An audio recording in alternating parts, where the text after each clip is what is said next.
This program is for discussion purpose only. Business Plus TV or any of our anchor does not bear any responsibility or liability towards the content.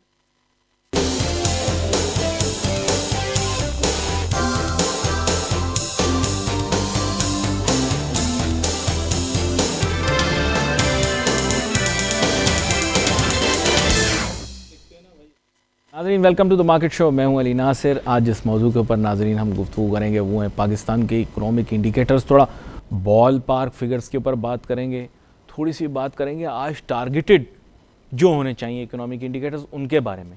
Government statistics को हम थोड़ी सी देर के लिए side पे रख के थोड़े targeted statistics की जानिब जाएंगे कि क्या होने क्या चाहिए, क्योंकि अंधेरे में तीर तो हर शख्स चला सकता है। तो मेरे ख्याल वो स्टैटिस्टिशियन भी जो हैं वो अंधेरे में तीर चलाते हैं, ये देखते नहीं हकीकी इकोनॉमिक ग्रोथ है क्या।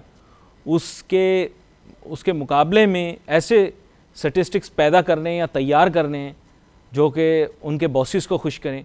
उसमें क्या होता है कि वो बॉस तो खुश हो जाते हैं, लेकिन हकीकी तस्वीर न जाने की वजह से पाकिस्तान का इकोनॉमिक इमेज डिस्टर्ब होता है। हमारे साथ बड़े ही अहम मेहमान आज शामिल गुफ्तगू होंगे जनाब अनवार अहमद साहब, जो कि मारूफ सनतकार व ताजिर हैं। वेलकम करूँगा आपको शो। बहुत शुक्रिया जी अली भाई। अनवार साहब, आज खैर बहुत सारे प्रोग्रामों के अंदर हम इस मौजू पर बात करते रहे हैं आपके साथ, लेकिन आज फिर इसी मौजू पर बात करना चाहूँगा। बात यह कि हमारा इतना वसी मुल्क, इतनी ज़्यादा आबादी वाला मुल्क, यहाँ पर बेरोज़गारी की शरह में तेज़ी से इजाफ़ा हो रहा है। हुकूमत और उसके स्टैटिस्टिक्स शुमारियात इसके बरक्स तस्वीर दिखाएंगे, वो तो कहेंगे अब चांदी चांदी है। मीडिया का भी पेट अच्छे तरीके से भर दिया गया है, इसलिए मीडिया भी अब हुकूमत के ख़िलाफ़ कोई बात नहीं करती, कहते हैं और तरक्की कर रहा, और बेहतरीन, बेस्ट। फिर उसके अलावा आपको पता है कि फिर कुछ ऐसा भी है कि गवर्नमेंट की तरफ से इमेज भी ऐसा आता है जिसको कोई चैलेंज नहीं कर पाता। वो सुपरफिशली फिगर्स उनके ठीक हैं, तनकीद नहीं करूँगा, सुपरफिशली चीज़ें ठीक हैं।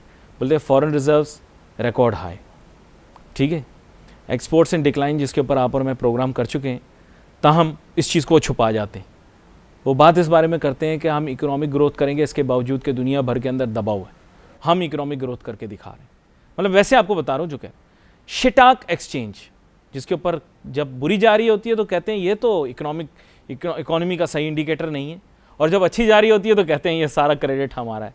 जैसे बच्चा फेल हो जाता है पेपर के अंदर, एग्जामिनेशन के अंदर, आपको पता होगा, तो अम्मा फ़ौरन कहती हैं अब्बा को कहती हैं तुम्हारा बेटा है, और जब पास होते हैं तो कहते हैं ये देखो मेरा कमाल, बच्चे ने कितने अच्छे नंबर लिए। तो ये हमारे यहाँ मसला बुनियादी तौर पर है कि गवर्नमेंट डिसोन करती है जब स्टॉक एक्सचेंज थर्ड क्लास कारकर्दगी दिखाती है, लेकिन जब अच्छी कारकर्दगी दिखाती है तो कहते हैं कि ये तो हमारी इकोनॉमिक परफॉर्मेंस है। तो 3-4 चीज़ें हैं। वैसे तो स्टॉक एक्सचेंज की परफॉर्मेंस को बैरोमीटर नहीं समझा जा सकता पाकिस्तान जैसी इन्वायरमेंट में, हाउएवर अच्छा तो परफॉर्म कर रही है, इस हकीकत को तो नहीं झुटलाया जा सकता। इस पस मंज़र में गुफ्तगू कीजिए ताकि हमारे नाजरीन को आगाही हो सके।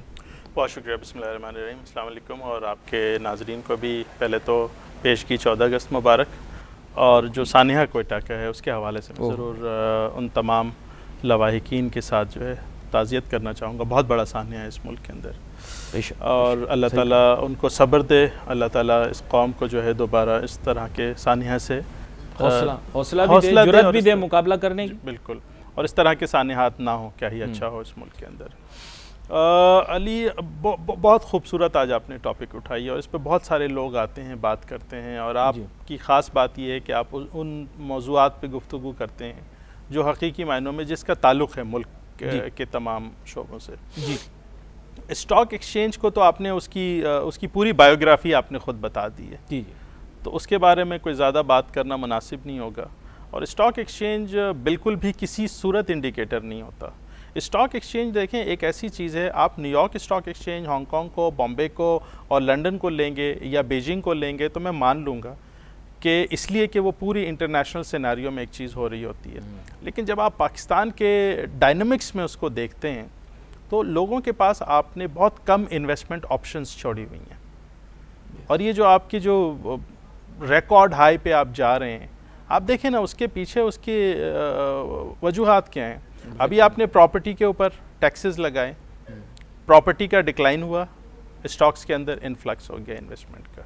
वहाँ से निकलेंगे कहीं और चले जाएंगे। तो बहुत ये जो आपके पास जो प्लेइंग रोल है ना, या जो इन्वेस्टमेंट का जो कैरेक्टर है, वो बहुत हमारे पास लिमिटेड है एज ए रिजल्ट। लेकिन ये अब इसको मैं डाइवर्ट करूँ जी, कहते हैं ना हर थ्रेट को बंदा अपॉर्चुनिटी बना ले जी। अगर मैं इसको रियलिस्टिकली देखूं तो कैपिटल फ्लो होना चाहिए रियल एस्टेट में से इंडस्ट्री की तरफ। ठीक है, इंडस्ट्री की तरफ पैसा नहीं जा रहा, या फ्लाइट ऑफ कैपिटल हो रही है, जो कि लोग बोलते हैं इलीगल फ्लाइट ऑफ कैपिटल उसको बोलें। अगर वो इलीगल फ्लाइट ऑफ कैपिटल हो रही है, क्योंकि लीगली जाएगी तो फिर तो फ्लाइट ऑफ कैपिटल कोई इतनी खराबी नहीं होगी ना, फिर तो लॉजिक के साथ जा रही है, तो रेगुलेटर या गवर्नमेंट उसको देख रही है। इलीगल फ्लाइट ऑफ कैपिटल हो रही, या फिर वो स्टॉक एक्सचेंज की जानिब जैसे आपने बताया, ये ऐसे डेड एसेट्स की तरफ जा रही है कि जो सेंस ही नहीं बना रहे। तो देखें इंडस्ट्री की तरफ क्यों नहीं आ रही? उसकी वजह ना इंडस्ट्री आपकी इतनी हौसलामंद नहीं रही है ना over the last decade and half. अगर आप इसकी पूरी ग्राफिक्स को और इसकी पूरी स्टैटिस्टिक्स को स्टडी करें तो industry has not done well at all. अच्छा, सच्ची सच्ची एक बात बताएं जी, आप इंडस्ट्रियल एरियाज में जाते हैं, जी, सच्ची सच्ची बताएं जी, कितने बिजनेसमैन आपको ऐसे लगे आपके सर्वे के अंदर, सर्वे एक इंसान करता रहता है हर वक्त, कि जो इनकरेज्ड हैं मजीद एक्सपेंशन करने के लिए, नए यूनिट लगाने के? सिंपल। देखें, मैं आपको इसीलिए डिकेड एंड हाफ जो मैंने बात की है, एक्सपेंशन तो आपकी होनी थी WTO के टाइम पे, ठीक है जी, पूरी दुनिया ने एक्सपेंशन की और उसकी तैयारी उन्होंने 1995 से शुरू कर दी थी। Well said. ठीक है जी, मैं वापस वहीं लेके जाता हूँ जी। इन्होंने तैयारी शुरू कर दी और जो हमारे यहाँ की मेगा इंडस्ट्रीज थी उनमें चंद देखने आप उन you can literally count them out, but as a majority जो इनकरेजमेंट होनी चाहिए थी वो किसी सूरत में नहीं आई। कहाँ से शुरुआत हुई? अगर मैं उसकी अब पूरी दुनिया की आप स्टडी करें, चाइना को ले लें, अगर मैं वेल डेवलप्ड कंट्रीज़ की तो बात ही नहीं करता, जो अंडर डेवलप्ड कंट्रीज़ हैं जो आपसे बहुत आगे इस दौड़ में निकल के, उनकी मिसाल इसलिए देना चाहूँगा कि शायद हमें थोड़ी सी शर्म आ जाए जब हम बात करते हैं उन ममालिक की कि जी उनको तो वो कहते हैं उनकी तो कोई मिसाल ही ना दे, वो उनका और हमारा तो कोई मवाजना नहीं है। तो चलें आप अपने निचले वालों से ज़रा अपना मवाजना कर लें कि वो आपके मुकाबले में कहाँ पे खड़े हुए थे और आज वो कहाँ खड़े हैं और आप कहाँ खड़े हैं। ठीक है जी, आप श्रीलंका को देख लें, मलेशिया को देख लें, इंडोनेशिया को देख लें, बांग्लादेश को देख लें, इंडिया को देख लें, वियतनाम को देख लें, कंबोडिया को देख लें, लाओ को देख लें। अगर आप कहेंगे तो मैं और ऐसे बेशुमार नाम बताएं उनको पता लगना चाहिए कि जहाँ पाकिस्तानी इन्वेस्टर्स ने जाके अपनी इंडस्ट्रीज़ लगाई हैं और वहाँ पे जाके सक्सेसफुली बड़ा काम किया है, फ्लरिश कर रहे हैं। अफ्रीकन कंट्रीज़ में आप युगांडा चले जाएं, साउथ अफ्रीका चले जाएं, केन्या चले जाएं, इथोपिया चले जाएं, इन तमाम ममालिक में लोगों ने जाके बड़े इंडस्ट्रीज। सर युगांडा की तो मैं आपको किसी पाकिस्तानी सियासतदान की बीवी का होटल भी सर बिल्कुल है, क्यों नहीं है। नहीं देखिए, दोनों सारी चीज़ें हैं। मैं आपको बताऊँ, ऐसा पाकिस्तानी भी है जिसने एल्यूमिनियम इंडस्ट्री की सबसे बड़ी इंडस्ट्री वहाँ लगाई है, पाकिस्तानी है। ठीक है जी, स्टील की इंडस्ट्रीज लगा के बैठे हुए हैं, पाकिस्तानियों का सबसे बड़ा टेक्सटाइल यूनिट अफ्रीका में। जी मुझे पता है, मैं जानता हूं उन लोगों को, पर्सनली जानता हूं, मैंने देखा कितना बड़ा बना हुआ। देखिए बात यह है कि जब ऐसे ममालिक, मुझे मेरा पता नहीं जी चार आज शायद थोड़ी सी बहुत दुख है दिल में क्वेटा के हवाले से, तो खुल नहीं पा रहा हूँ, लेकिन बड़ा जी चार। देखिए बात यह है कि जब अफ्रीका जैसे ममालिक अपनी इंडस्ट्रियलाइजेशन की पॉलिसी को कंसिस्टेंट रख सकते हैं, अपने डोमेस्टिक इन्वेस्टर्स को या फॉरेन इन्वेस्टर्स जो आते हैं उनको सेफगार्ड दे सकते हैं बिजनेस पॉइंट ऑफ व्यू से, तो आप अपने लोकल डोमेस्टिक मॉरिशस जा रहे हैं सर, लोग मॉरिशस जा रहे हैं। आप मॉरिशस गए? मैं वहाँ गया हूँ और मैंने मॉरिशस के बिहाफ पे गोल्फ खेली है और उनकी टीम को जितवाया है यूरोपियन से, तो मुझे तो बड़े एम्बेसडर ऑफ पाकिस्तान भी आए थे वहाँ और सब लोग आए थे और बड़ा वाह भी कैसा मुल्क है? अच्छा, बहुत खूबसूरत मुल्क है, बड़ा प्रोग्रेसिव मुल्क है। सुना है ये जो नई सदर आई है बड़ा काम कर रही है। नहीं, it's a pro Indian, total वहाँ की जो टोटल लॉबी है वो इंडियन है, उनकी गवर्नमेंट में सारे इंडियंस होते हैं, बिजनेसमैन सारे इंडियन हैं, अगरचे ये वॉल्केनिक आइलैंड है और सब कुछ, लेकिन सारा बिजनेस इंडियंस करते हैं वहाँ पे, या तो फिर डच पहले होते थे वहाँ पे, बट मेनली इंडियंस का सारा असर सूख है। बात ये है कि जब इंडियंस जो बुनियादी तौर पे दिल में पाकिस्तानियों के लिए बुग़्ज़ लेके बैठे हैं, वो जब अपनी बाहें खोल के जब इन्वेस्टमेंट आती है तो उनको वेलकम करते हैं। आपको ऐसी क्या, आपको किस सांप ने सूंघा हुआ है कि आप अपने मुल्क के इंडस्ट्रियलिस्ट को भगाने पे तुले हुए हैं और उनको किसी तरह की आप सपोर्ट नहीं देते? अली, कंसिस्टेंट पॉलिसी मैं बार बार कहता हूँ, ये पॉलिसी जब तक आपकी ठीक नहीं होगी, जिसके अंदर इंडिकेटर भी इंप्रूव नहीं होगा, आपके इंडिकेटर आप 2/2 4 करके या 2/2 5 करके इंडिकेटर बढ़ा दें, जिसको मैं हमेशा कहता हूँ आप बुक कीपिंग करते हैं, प्रैक्टिकल सेंस के अंदर तो आपके पास वो चीज़ें हैं ही नहीं है ना। नहीं है। अच्छा चले मैं इसकी तरफ आपको लेकर आता हूँ। अभी हमेशा जिक्र करते हैं बोले LSM जी, लार्ज स्केल मैन्युफैक्चरिंग पर। खादिम आपसे एक चीज़ पूछना चाहता है, चेंज आते हैं, दूसरे मालिक जाते हैं, लार्ज स्केल मैन्युफैक्चरिंग होती क्या है? मैं तो वहाँ पर जाता हूँ, बड़े बड़ी मिलें, बड़े बड़े प्लांट्स हैं, आपकी छोटी छोटी मिलें, छोटी छोटी फैक्ट्रियाँ, छोटी छोटी प्रोडक्शन, और बातें आप करते हैं लार्ज स्केल मैन्युफैक्चर, लफ्ज़ ऐसे इस्तेमाल करते हैं लार्ज स्केल के, बंदा घबरा जाता है यार को। देखिए लार्ज स्केल मैन्युफैक्चरिंग क्या होती है मैं आपको बताऊं। Steel mill is a large scale manufacturing, लेकिन अगर आप उसकी आउटपुट प्रोडक्शन कैपेसिटी देखें, आपके किसी प्रोग्राम में हम डिस्कस कर चुके थे कि जब उसकी प्राइवेटाइजेशन की बात हो रही थी तो मित्तल ने कहा था कि हम इसको लेना चाहते हैं। दुनिया में 8 मिल्स ऐसे हैं जो ऐसे स्ट्रेटेजिकली लोकेटेड हैं जिसको एक्सपैंड करके उसके ऊपर से बिलियंस ऑफ डॉलर्स कमाए जा सकते हैं। Pakistan steel is one of दो स्टील मिल्स।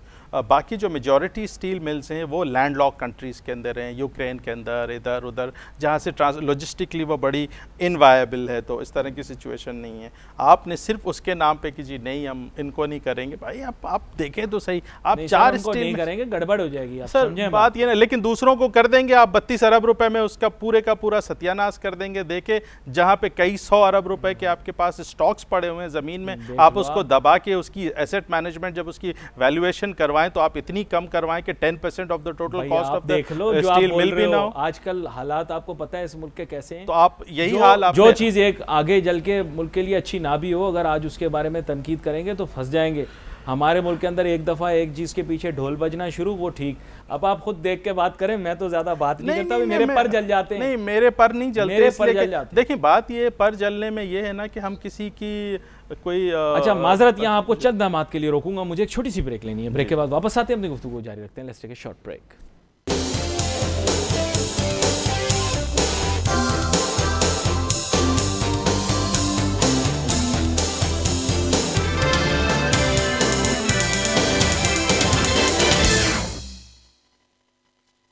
नाज़रीन वेलकम बैक आफ्टर ब्रेक। गुफ्तगू हमारी जारी, हम इकोनॉमिक इंडिकेटर्स के बारे में बात कर रहे हैं, और अगर इकोनॉमिक इंडिकेटर्स के बारे में बात करें और LSM लार्ज स्केल मैन्युफैक्चरिंग को भूल जाएं तो बहुत ही गलत हो जाएगा। और हमारी गुफ्तगू जारी है जनाब अनवार अहमद साहब के साथ, जो कि मारूफ ताजिर हैं। अनवार साहब, आप कुछ बता रहे थे लार्ज स्केल मैन्युफैक्चरिंग के बारे में, बात आपकी बीच में आधी अधूरी रह गई। आप एक आधे आपने बताया कि भाई ये है, खैर उसके बाद आपने कुछ ऐसी खौफनाक बातें शुरू कर दी कि मैं घबरा सा गया। असल में बात यह है कि हमारे मुल्क में जो सरमायाकारी आती है उसूल कवायद व ज़वाबित के तहत एनिमी कंट्री हमारे मुल्क में इन्वेस्ट नहीं कर सकती। वैसे बता रहा हूँ आपको, लेकिन आप जाके वहाँ कर सकते हैं। आपके अरबाब इख्तियार वहाँ जाके इन्वेस्टमेंट करें। और आपने मतलब क्या ये डबल डी पॉलिसी आपने लगाई हुई है? मैंने थोड़ी लगाई है, ये एक पॉलिसी, स्टेटेड पॉलिसी। अगर कोई बाहर रहता है और वो बाहर का पैसा बाहर लगा रहा है तो उसमें तो मैं कुछ नहीं कर सकता ना। अब बात ये कि अगर मुझे तो नहीं पता कि हिंदुस्तान जा रहा है पैसा कि नहीं जा रहा, मैं कैसे फैसला कर दूंगा? पैट्रियटिज्म कहाँ है? क्या बात कर रहे हैं? आपके प्राइम मिनिस्टर अपने बच्चों को लेके जाते हैं, वहाँ के टॉप इंडस्ट्रियलिस्ट से मिलते हैं, प्राइवेट सिटिंग्स होती हैं, आप कहते हैं आपके पर जल जाते हैं ये बात करने में। आप मीडिया वाले उसको बार बार उसको रिवर्स करके रिप्ले करके वो दिखा भी रहे होते हैं, डिनर्स अरेंज होते हैं, मीटिंग्स होती हैं, डिस्कशंस होती हैं। फिर बातें फिर ताजिर सनतकारों पर भी आना शुरू हो जाएंगी। आपके ये ताजिर सनतकारों के टोले जाते हैं दिल्ली, मुंबई और शहरों में, और फिर रात को दावतें वगैरह भी होती हैं। वो तो ये फिर सारी चीजें आउट होंगी। फिर नहीं ये पसंदीदा सियासतदानी फिर सारे इसमें आएंगे। बिल्कुल है, कोई मुखलिस नहीं है, सच बताऊं आपको मुखलिस नहीं है। अगर आपकी एक पॉलिसी, मैं अभी थोड़ी देर पहले प्रोग्राम से मुझे ये बता दें, सीमेंट साइलो बन गए क्या बॉर्डर के ऊपर? आप मुझे बताएं, बोले लॉन बेचने चलेंगे, आप मुझे सिर्फ इतना बता दें, आपके टेक्सटाइल वालों ने कितनी एक्सपोर्ट कर ली इंडिया में? बोला MFN दे दो, हम गले से लगा लेंगे, हम इंडिया से चिपक जाएंगे, चिपक के गले मिलेंगे इंडिया से। क्या मिला? आपकी कैपेसिटी, आपने कैपेसिटी बिल्डिंग की है? कैपेसिटी बिल्डिंग, इन्होंने कैपेसिटी बिल्डिंग का जिक्र किया था MFN के टाइम पर? नहीं किया था। इन्होंने बोला था हमें मंडी मिल जाएगी 4 गुना ज़्यादा। Let's be very realistic. आप how can you even think and dream of catering India looking at the size of the market that India itself is, and the 35% of the middle class. आप क्या बात कर रहे हैं यार, मतलब तो कैपेसिटी बिल्डिंग की बात हाँ, पहले इंडिया करनी थी ना, अगर यहाँ पहले पे करते हैं ना। अगर इंडिया आपको फ्लडेड करना चाहे और आप इंडिया को ओपन कर दें तो वो आपकी तो सारी इंडस्ट्रीज की का भट्टा बिठा देगा। लेकिन आप जो बात कर रहे हैं कि जी आप उनको गले लगा लेंगे, MFN देने के बाद ये कर देंगे, वो आपकी कैपेसिटी नहीं है यार, क्या बात करने चाह रहे हैं। ये ताजिक सरकार लीडरों को समझाए ना, जो जाके बहुत ज्यादा कंटेस्ट करके लीडर अगर बैठ के किचन पार्लियामेंट चलाएं और किचन कैबिनेट चलाएं और जो थिंक टैंक है, जो दर्द रखते हैं इस मुल्क का, जो समझ रखते हैं, जो पूरी दुनिया की तिजारत के ऊपर नज़र रखते हैं, जो चाहते हैं कि इस मुल्क के लिए कुछ करें, उनको तो इन्विटेशन भी नहीं आती, तो इतने सारे जो जॉइंट चेंबर बनाए थे उनकी कारकर्दगी की बताइए। आप बताएं ना, चेंबर्स की तो वही है ना, फिर बात कहीं और बढ़ जाएगी। आप बिल्कुल सही कह रहे हैं, आप बिल्कुल सही कह रहे हैं। एक बहुत बड़ा इंडिकेटर है, आपने एक्सपोर्ट बढ़ा ही नहीं, आप रीजनल आपकी ट्रेड है नहीं, और अब बात ये ना, you are not competitive in the market. Again your policy, मैं अभी बताऊं आपके किसी भी चीज़ को उठा लें आप, चाहे आप एग्रो प्रोडक्ट को उठा लें, टेक्सटाइल को उठा लें, आपकी माइनिंग प्रोडक्ट को उठा लें, जहां पे चीज़ होती है गवर्नमेंट फौरन आती है आपके बैकअप पे, चाइना आके खड़ा हो जाता है। दुनिया भर में चाइनीज़ प्रोडक्ट के ऊपर आपको पता है 70% एंटी डंपिंग ड्यूटी है, 70% एंटी डंपिंग ड्यूटी है। चाइनीज गवर्नमेंट कहती है बनाओ और ले जाके डंप करो, गवर्नमेंट उसको सब्सिडाइज करेगी, because they want to exist in that market. आपकी गवर्नमेंट आपको रिबेट आपका उठा के ले जाती है, आपको इलेक्ट्रिसिटी पे रिबेट नहीं देती, लेबर पे रिबेट नहीं देती, किसी जीरो रेट करके आपने किस तरह से आपने फिर जीरो रेटिंग की है ना आपकी। क्या चीज जीरो रेटिंग? ये बजट होना चाहिए था सीपेक का बजट, लेकिन इस बजट को बनाया गया किसान का बजट, इस बजट को बनाया गया टेक्सटाइल का बजट, जबकि बजट सीपेक का होना चाहिए था। इतने नाचे सीपेक के ऊपर हमारी सिविलियन की क़यादत, इतना शोर मचाया, इन्होंने चप्पलें तोड़ दी, सीपेक सीपेक सीपेक सीपेक। नए बच्चे जो पैदा हो रहे थे उनका नाम सीपेक रखना शुरू कर दिया, लेकिन बजट के अंदर सीपेक के लिए क्या है? कुछ भी नहीं। तो सीपेक को आप कहां फंडिंग कर रहे हैं? तो आप जीडीपी ग्रोथ रेट दिखाते ना, 45 बिलियन डॉलर को आप जो रो रहे हैं जो सीपेक के नाम पे चाइना देगा, तो where is your investment on CPEC except that you are safeguarding the interest of China? उसके अलावा आप उसके ऊपर लगा क्या रहे हैं? क्या मतलब आपने लगा के रोड बना के, सड़कें बना के, LSM लगा के, उसकी क्या आपने वॉचर ले जाके जनाबे वाला प्राइम मिनिस्टर ऑफ चाइना के सामने रखेंगे कि सर ये मेरे बिल हैं खाने के और डिनर के, इसके ऊपर दस्तखत कर दें तो आपकी ट्रेजरी से हम सीपेक के नाम पे पैसे लेंगे? क्या बातें कर रहे हैं अली आप के बारे में? जो भी बात कर रहा है ना जी, जरा भी मनफी है तो उसका लोग बुरा मान रहे हैं।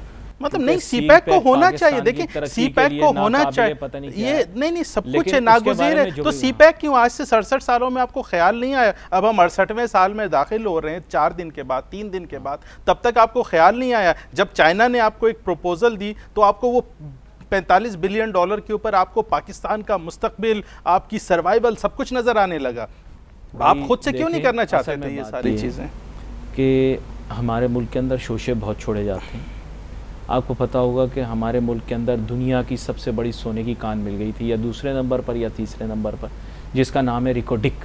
जी, आपने उसका हशर क्या किया? किधर है? आपने उसका इंडिकेटर ठीक हो जाते ना, आपकी तो एक्सटर्नल डेट सारी खत्म नहीं, लेकिन आप रिकॉर्ड करो, लेकिन रिकोडिक को जो आपने, आप उसके मुआहदे को पढ़े, आई डोंट नो आपने पढ़ा या नहीं पढ़ा। रिकोडिक के मुआहदे में ये तो था ही नहीं कि जी उसकी रिफाइनिंग पाकिस्तान में करेंगे, तो फिर आपको उसका बेनिफिट कहाँ पहुंचने वाला था? वो एक्सपोर्ट प्रोसेसिंग जोन के जरिए बाहर जाएगा। हाँ, तो फिर आपको कहाँ बेनिफिट पहुंच रहा है उसका? तो फिर क्यों शोर कर रहे थे कि 200 अरब का जितना? मैंने किसी से बात की, एक गोरा मुझे कहने लगा अगर 200 अरब डॉलर की सोने की कान चांद पे मिल जाए ना तो हम शटल लेके वहां जाएंगे, वहां पे जाके माइनिंग करेंगे। बिल्कुल सही उन्होंने कहा अगर 200 अरब डॉलर कहने लगा आप फेंको तो ऐसी फेंको के पकड़ में आ जाए। आपने फेंकी भी इतनी दूर की है कि बिल्कुल नहीं देखें, आपने उनको मैंने वो पूरी क्यों उठा के फेंकी इन्होंने रिकोडिक की पूरी सिचुएशन को 200 अरब डॉलर के अभी जो उसके केसेस चल रहे हैं मैं उसको भी फॉलो करता हूँ।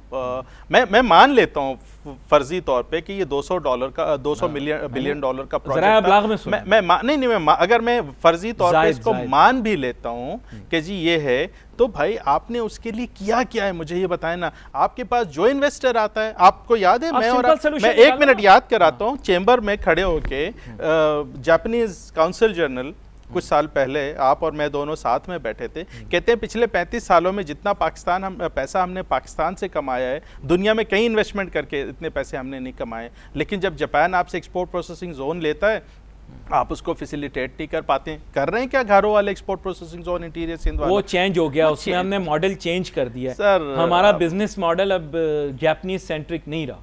मैं वैसे आपको बता रहा हूँ, लेकिन मैं यहाँ पर मुख्तसर आपको सोल्यूशन बताता हूँ। कोई इंडिकेटर से मुझे जोड़ना है जी। आप रिकोडिको लें, रिकोडिको कहीं इंटरनेशनल कोई बहुत बड़ी ऑर्गेनाइजेशन है, उसको आर्बिट्रेटर बनाएं जी। इसको आप दें किसी फॉरेनर को, किसी को फॉरेनर को दें, अपना फॉरेन डेट उतारें, अपना कर्जा सारा उतार दें। 200 अरब डॉलर से ज्यादा के अगर ज़खायर हैं, वैसे तो बहुत दूर फेंकी है, बहुत दूर की बात है, लेकिन अगर इन्होंने ये इतने की है, अच्छा चिनोट में भी तो सोना मिल गया था, चलो इसको छोड़ो, चिनोट में सोना तो उन्होंने तो बड़ा उसको किया था। शहबाज शरीफ साहब गए थे, प्राइम मिनिस्टर सारे काम वाम छोड़ छाड़ के वहाँ पहुंचे थे चिनोट में उसकी वो करने के लिए।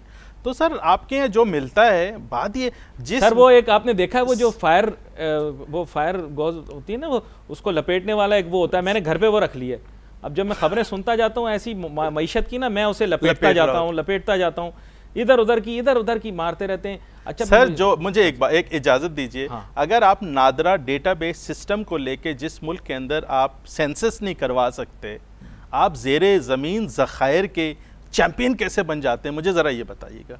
कितनी दुनिया के जियोलॉजिकल सर्वेयर्स को बुला के आपने ये सारी चीज़ें करवाई, मुझे बताएं। सारी दुनिया साजिशी है, सबको हमसे हसद है। जी हाँ, इसको छोड़ें। हमारा बेड़ा गर्क करने में सारी दुनिया का ही हाथ है, हमने कुछ नहीं किया, हमारी कोई कंट्रीब्यूशन नहीं है। आज क्या खा के आए? खैर एनीवेज से आगे चलते हैं। अब ये सारे, मैं जो बेसिक इंडिकेटर की बात कर रहा हूँ ये कि आपका एक्सटर्नल डेट बहुत ज़्यादा है। मेरा एम ये था ये डिस्कस करने का कि आप इसको करो, किसी को दो और हमारी एक्सटर्नल डेट उतार दो, क्योंकि सबसे पहली जिम्मेदारी हर शख्स के ऊपर इंसानियत के नाते कर्ज उतार। सर आप कर्ज उतारो, खत्म करो। चंद मैं आपको मोटी मोटी चीज़ें गिनवा देता हूँ, आपके डेट भी उतर जाएंगे। जब मेरे और आप जैसे ले मैन टाइप के लोग इस बात को सोच सकते हैं, समझ सकते हैं, क्या ये अरबाब इख्तियार नहीं समझते?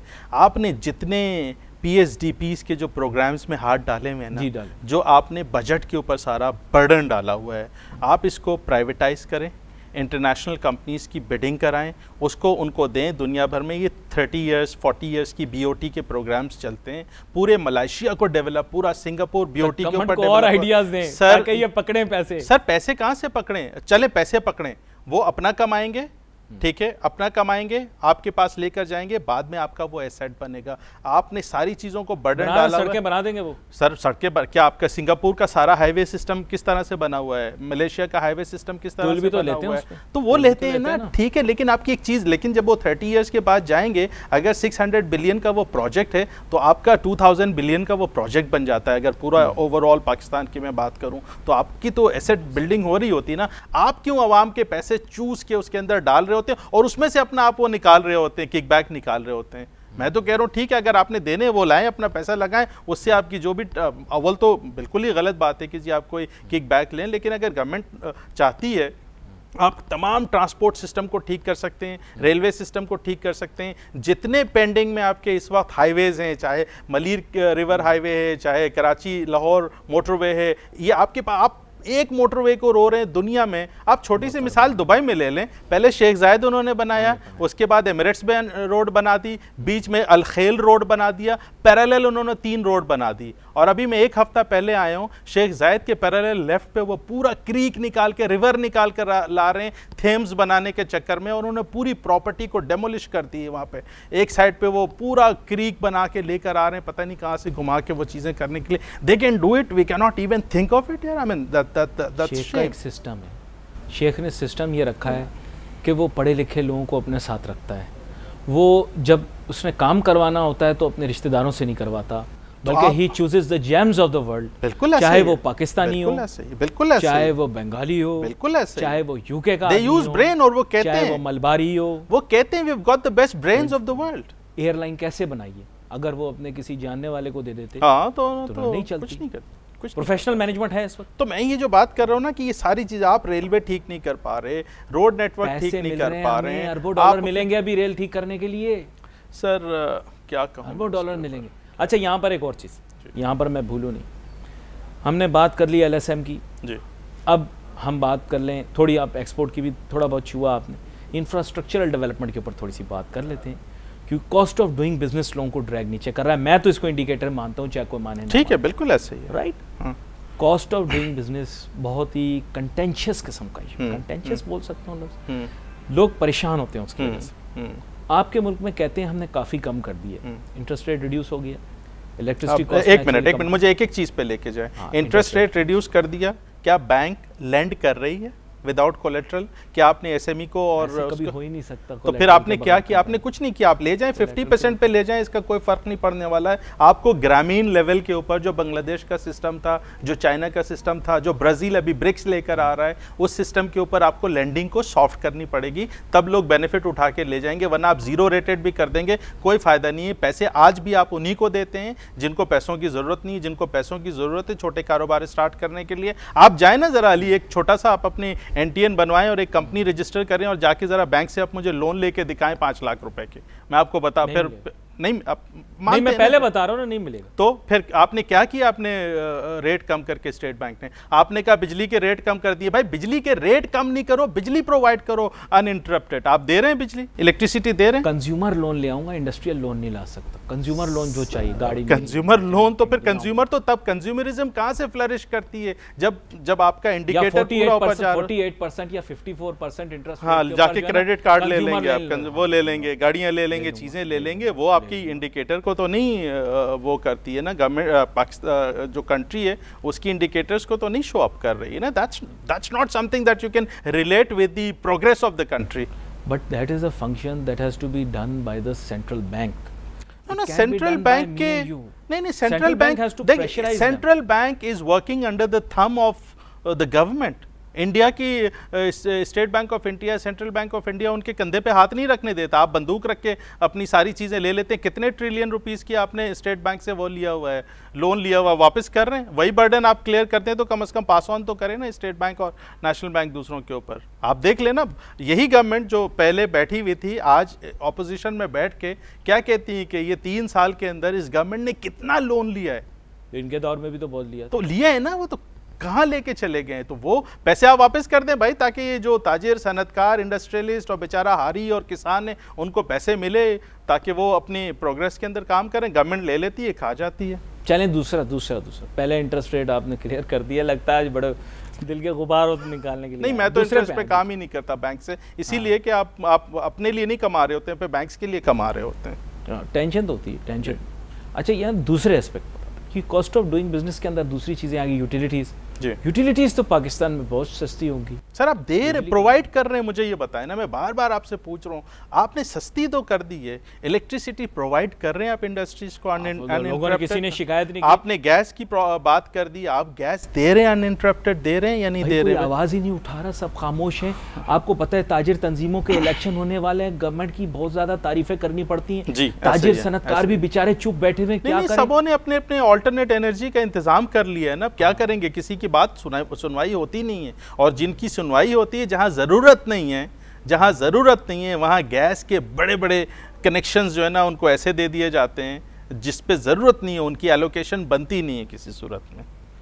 ओवरऑल इंडस्ट्री के अंदर, अच्छा चलें फिर मैं एक और फैक्टर पर आ जाता हूँ, लेबर कॉस्ट तो कम हो गई होगी पाकिस्तान। कैसे लेबर कॉस्ट कम हुई है अली? आपने मिनिमम वेज कितनी रखी है?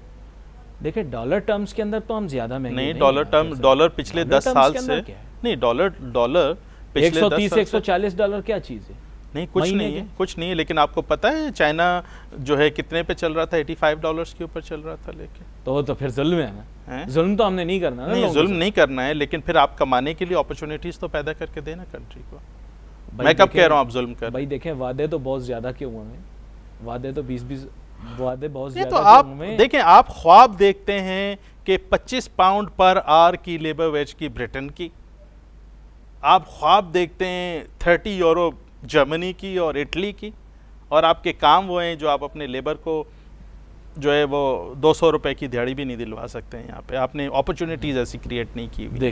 देखें नहीं, लेकिन फिर भी मेन इशू ये है कि आप एक मिनट कंपैरेटिव चलें, इस तरह सिंपल पूछता हूं सर, आपने कंपैरेटिव और not comparative? We are not comparative at all, we are not comparative. देखिए इन द रीजन, मुझे एक बात बताएं, जो बगैर पैसे लगाए हुए सबसे ज्यादा इनकम रिलेटेड बिजनेस होती है for any country, that is your tourism, right? सबसे ज्यादा पैसे उससे आते हैं, वैल्यू ज्यादा पैसे आते हैं उससे, and you have sites which are second to none in the world यार। Have you done anything to develop those sites? Have you done anything to bring people to see those sites? जो आते भी थे उनको आपने, जो आते भी थे उनको इतना टेरिफाई किया है कि they are not coming. अच्छा, we used to get so much money from the expeditions to these tallest mountains. तो मैं वही आपको बात कर रहा हूँ ना कि get a lot of money. No, I mean आपका आप तो आपकी तो शायद वो नजर शायद नहीं जा रही थी, ओझल हो रही थी ये चीजें। मैं आपको बता रहा हूँ कि यहाँ से आप कितने पैसे कमा सकते हैं। बहुत कमा सकते हैं। आप नहीं कर रहे, कुछ नहीं कर रहे। जो आपने काम किया, जो आपने उसके लिए अफगान ट्रेड ट्रांजिट पे काम किया, आपने मुफ्त में काम किए, सर्विसिंग की है, आपने अपने हाईवे सिस्टम का बेड़ा गर्क कर लिया, जिसकी कोई रेनोवेशन के कोई पैसे आपके पास नहीं आ रहे, कुछ नहीं आ रहे। चले मौजूआत तो बहुत सारे थे, लेकिन वक्त बड़ी जल्दी से क्या करूं, आप ऐसे मौजूआत लाते हैं और मुझे देते हैं बहुत थोड़ा सा। बस इसमें नहीं, 3-4 और इंडिकेटर्स बड़े अहम हैं जिनके ऊपर हमने बात करनी थी, लेकिन वक्त मुख्तसर था हमारे पास। आने वाले दिनों के अंदर आपको दोबारा से दावत देंगे क्या प्रोग्राम में तशरीफ़ लाएं। नाजरीन, आज हमने गुफ्तगू की थोड़ी सी इकोनॉमिक इंडिकेटर्स को, और हमने बेसिकली बात की है टारगेट्स और सोल्यूशंस के बारे में। तो खैर थोड़ी सी चीज़ें ऐसी हैं, ज़ाहिर बात है चैलेंजेस भी उसके अंदर आ जाते हैं। थोड़ी गुफ्तगू में ज़ाहिर बात है एक बात तो आती है, क्योंकि पाकिस्तान को अपने आप को कंपेटिटिव करना है और अपने इकोनॉमिक इंडिकेटर्स को इस तरह का करना है कि दुनिया जहाँ के अंदर लोग उन्हें माने। खैर इस बारे में अब आगे भी दिनों के अंदर बात ज़रूर जारी रहेगी। अपने मौज़ूआत हमें भेजते रहिएगा, हम प्रोग्राम के अंदर शामिल करते रहेंगे। आज के लिए अली नासिर को, हमारी टीम को इजाज़त दीजिए। अल्लाह हाफ़िज़।